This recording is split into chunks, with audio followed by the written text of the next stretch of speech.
lest we forget.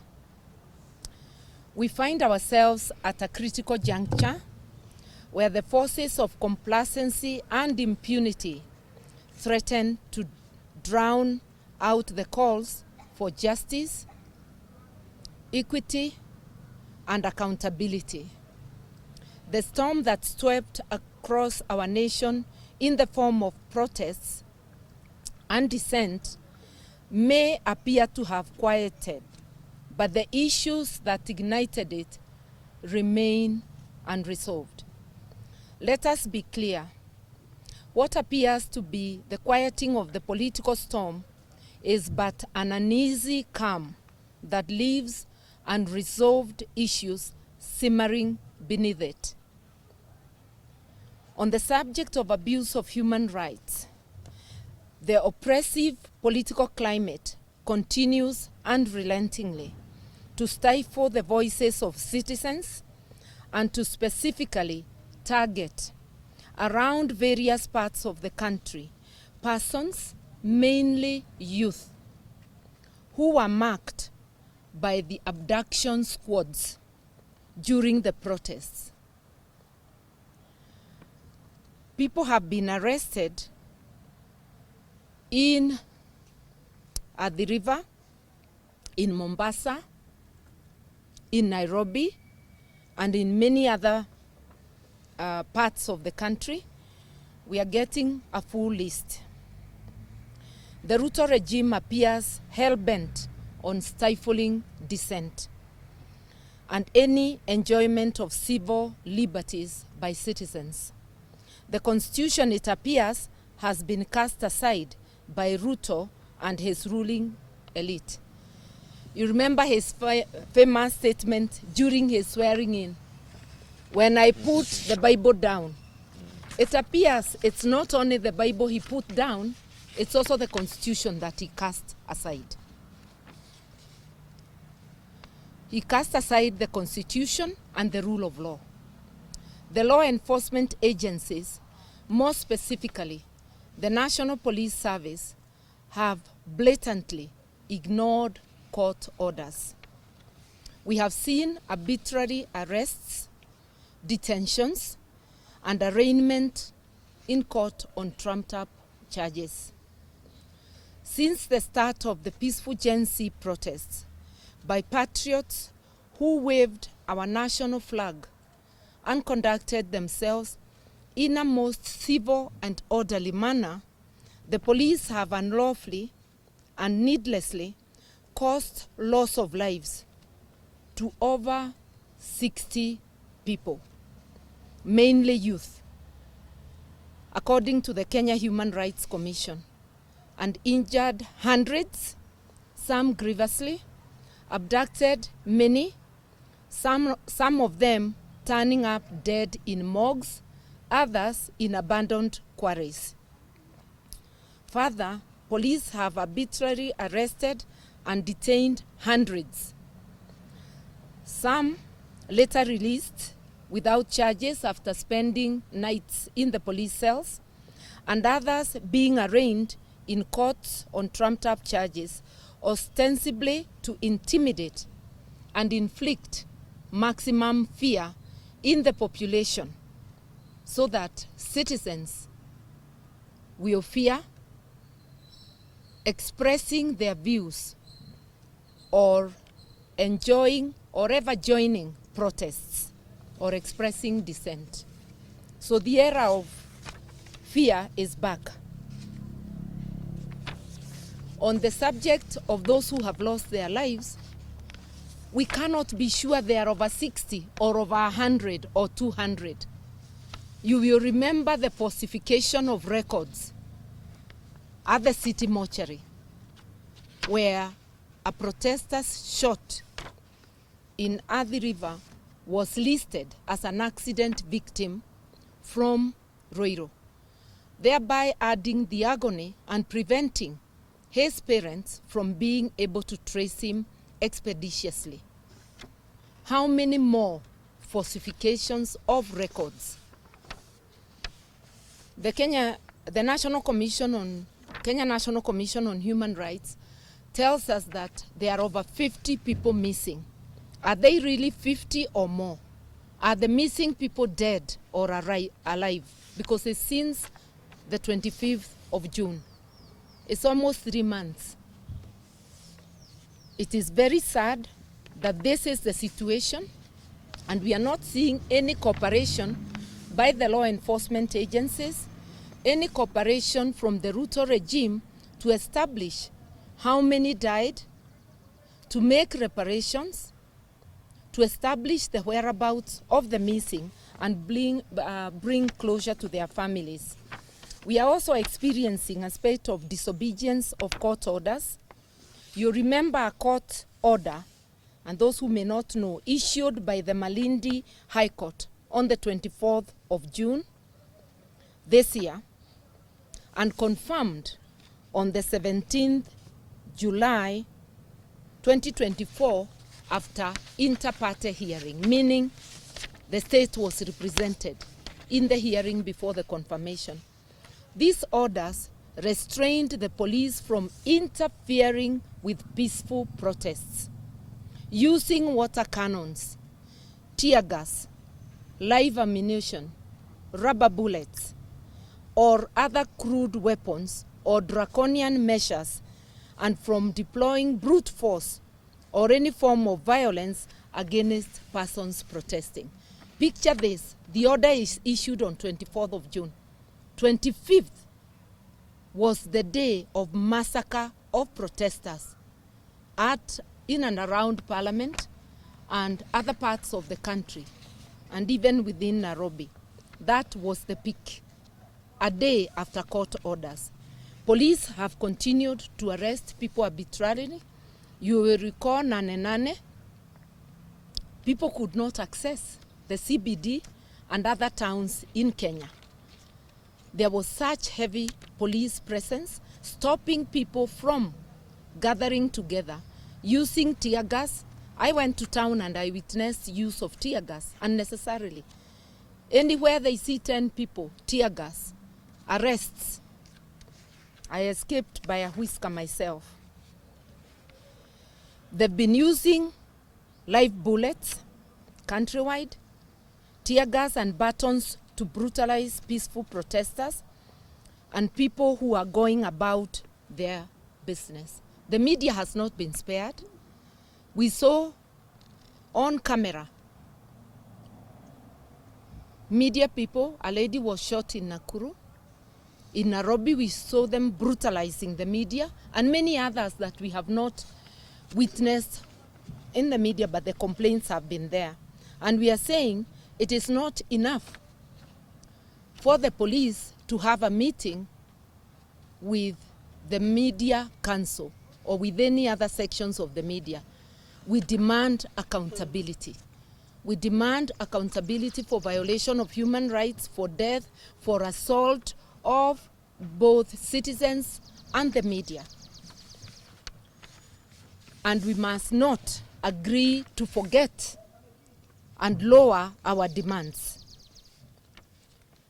We are here today to remind Ruto and his regime that we are waiting for officers who are known, whose faces were widely circulated in the media. Some, even their false numbers were circulated. When will they be brought to account? When will they get arrested? We commend the LSK, which has at least sued an officer for violation of human rights.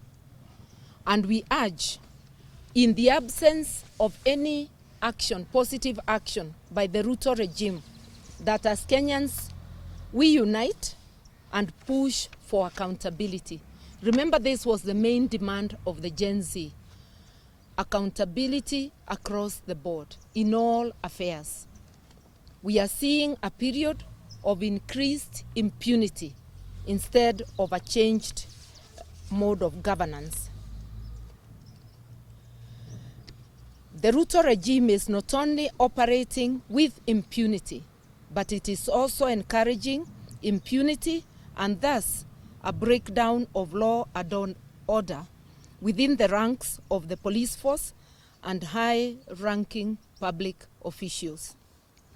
This can only bring anarchy to our beloved country, which all people of goodwill must resist with all our might. We must continue to insist on justice for those whose lives were brutally taken, for standing up and exercising their rights as enshrined in the Constitution, and for calling for accountability. Lest we forget, every Kenyan life is sacred, and every drop of blood spilled in the fight for justice must be accounted for. In the light of these grave concerns, we will submit this statement and more details as a formal complaint to the African Commission on Human and People's Rights, to the UN Commission on Human Rights, and all other relevant organizations, as a state party to the African Charter on Human and People's Rights, the UN Charter, and other international instruments. Kenya is obligated to uphold the rights contained therein. Our Constitution demands no less.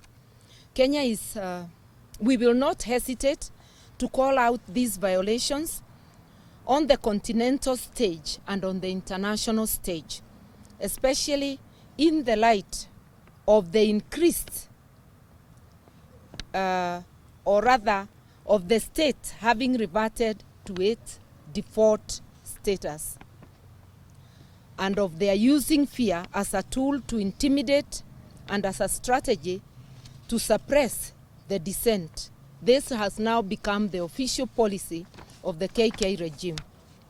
As stated above,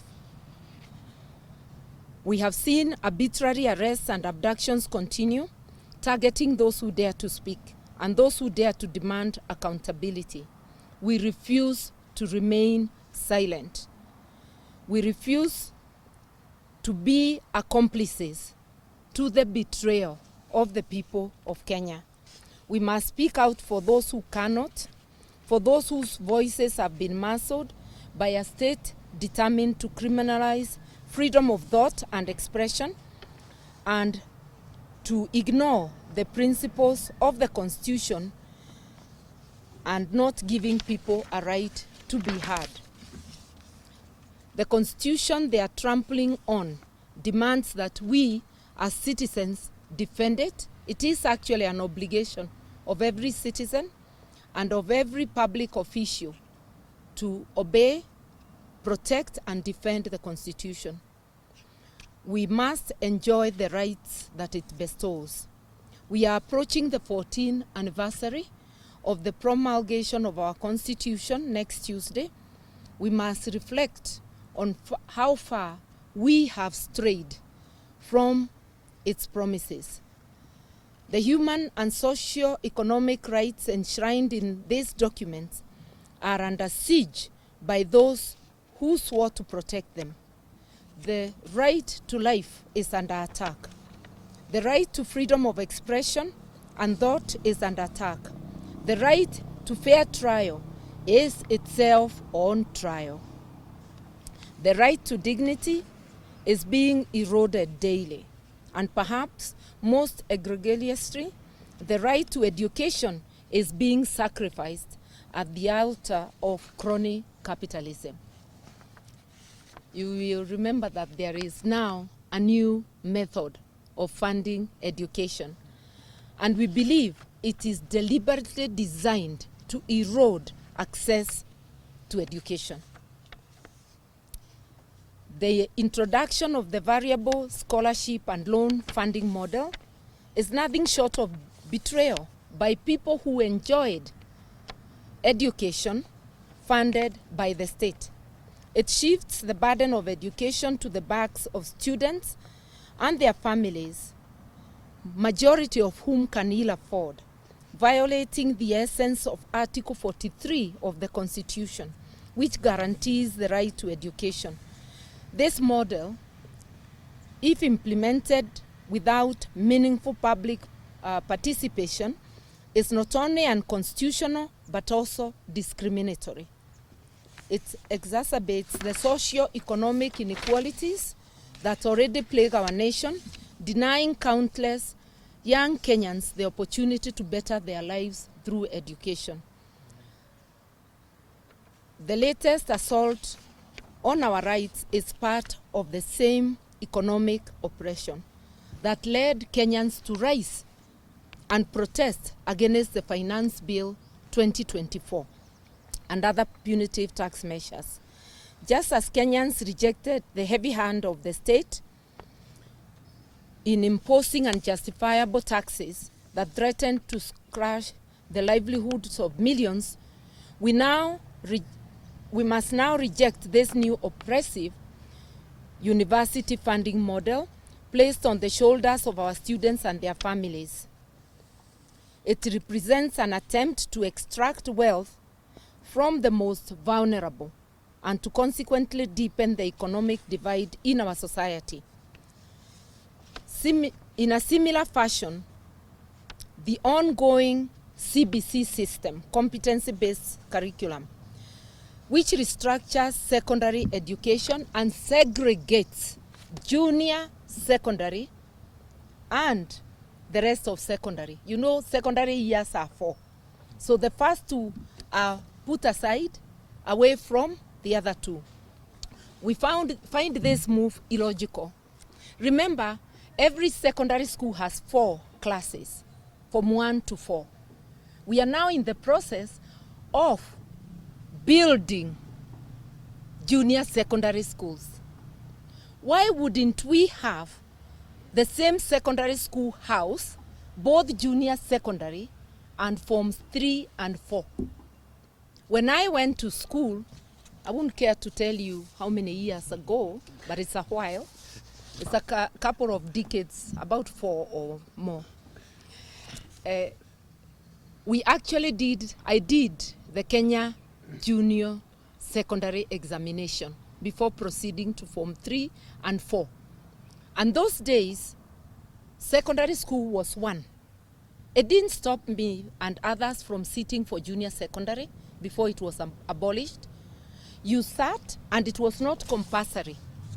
You could sit for it, proceed to Form 3, but those who wished to get out and get employed, once you pass, you could get out. I passed, but I still proceeded. Why can't junior secondary be placed in secondary schools where we already have facilities? The money we are now setting aside to build fresh schools when we have empty classrooms should be used to create classrooms in the few places where none exists, and to revamp where we have least facilities. The segregation also is causing a very serious shortage of teachers in an already bad situation because we never have enough teachers. A teacher teaching junior secondary can also take classes in the upper secondary.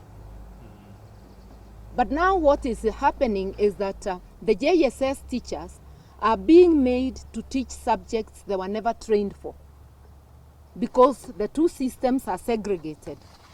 We call upon a common sense approach, which is lacking, so that all the JSS teachers can be employed and that secondary school is combined in the premises and not segregated, and we can utilize teachers in the classes for the subjects they are trained for.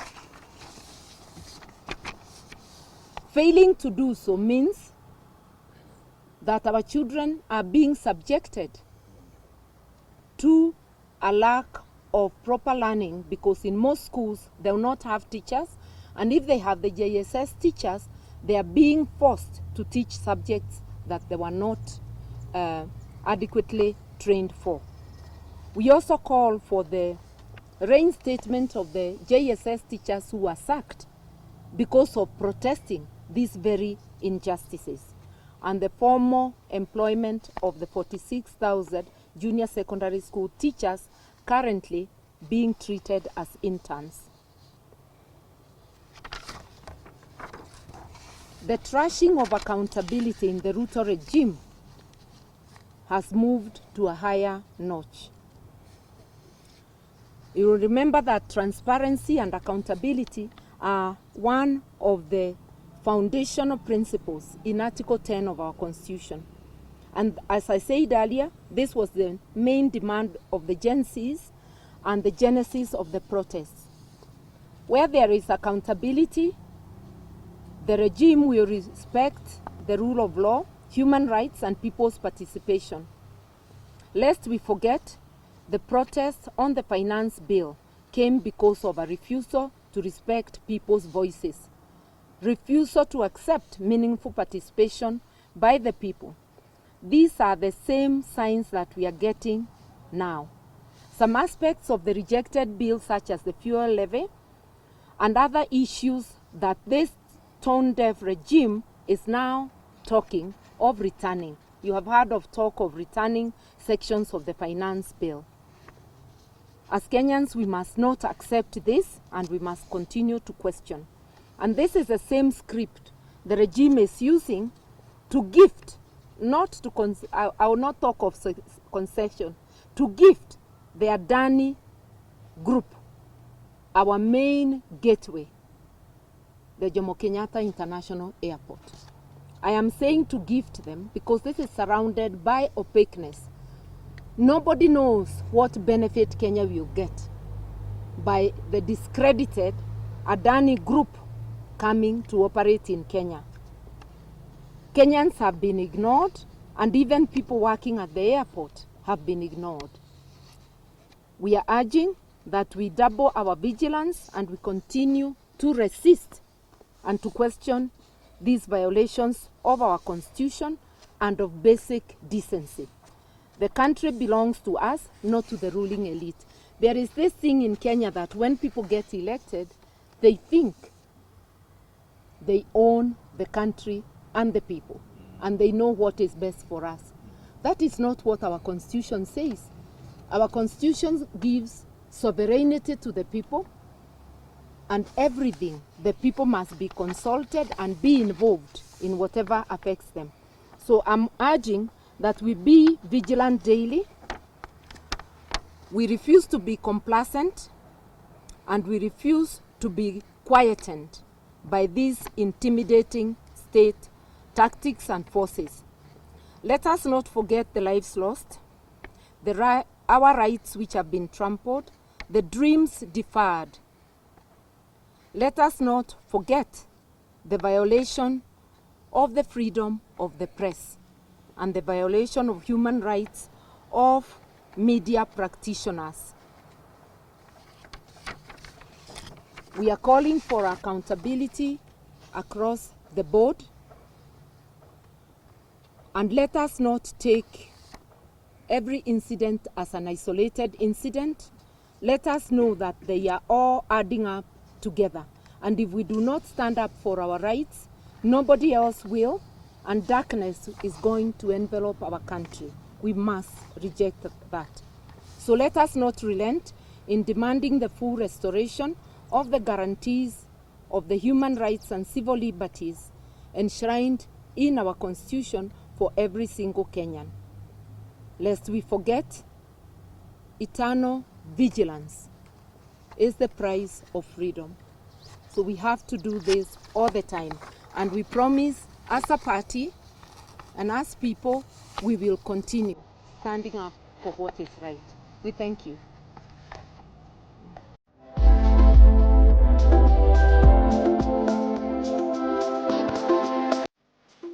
Yes, VIP Star is now on sale.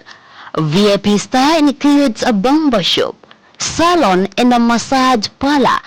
The salon contains modern chairs for customers' comfortability, modern dryer which is used to dry and stylish customer hair, modern salon wall shelves, and a modern sink, a beautiful barber shop with a comfortable seats, with a modern hair clipper machine. VIP Star is now on sale for only 1.7 million Kenya shillings, which is negotiable. VIP Star, it's located at Utawala, Nome Stage Air Chief, Mashariki Mall. ground floor, room number 7, 8 and 12. For more information, call 0715081509. I repeat, 0715081509.